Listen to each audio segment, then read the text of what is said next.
வழக்கமான வட இந்திய பராட்டா வகையில் வித்தியாசமான ஒன்று லச்சா பராட்டா.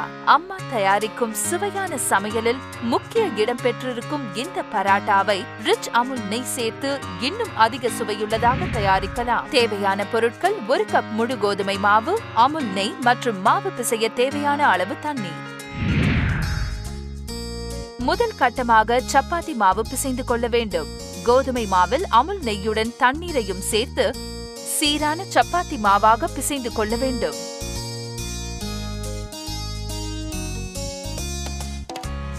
மாவு பிசைந்து தயாரானவுடன் சிறிய சிறிய பந்துகளாக உருட்டி மெல்லிய ரொட்டிகளாக செய்து வைத்து அதன் மீது அரை தேக்கரண்டி அமுல் நெய்யை சீராக தடவ வேண்டும். அடுத்த கட்டமாக செய்த ரொட்டியை பேப்பர் விசிறி வடிவத்தில் அதை மடிக்க வேண்டும்.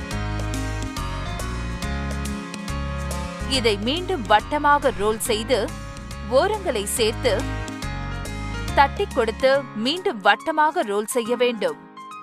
பராட்டா இப்பொழுது அடுப்பில் ஏற்று தயாராகிவிட்டது. தோசைக்கல்லை அடுப்பில் ஏற்றி சூடுபடுத்துங்கள். பராட்டாவை தோசைக்கல்லில் வைத்து குக் செய்யுங்கள்.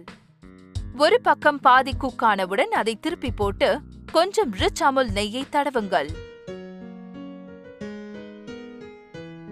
மீண்டும் அதை திருப்பி போட்டு பராட்டா மீது கொஞ்சம் நெய்யை தடவுங்கள்.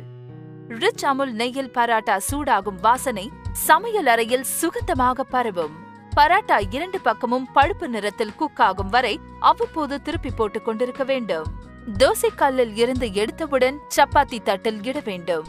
இது மொறுமொறுவென்று ஆனவுடன் தோசைக்கல்லில் இருந்து எடுத்து சாப்பாட்டு தட்டில் இட வேண்டும். இந்த பராட்டா சூடாக சாப்பிடும் பொழுது சுவை அதிகமாக இருக்கும். எச்சரிக்கை: ஒரு பராட்டாவுடன் சாப்பிடுவதை நிறுத்திவிட முடியாது என்பதை தெரிந்து கொள்ளுங்கள்.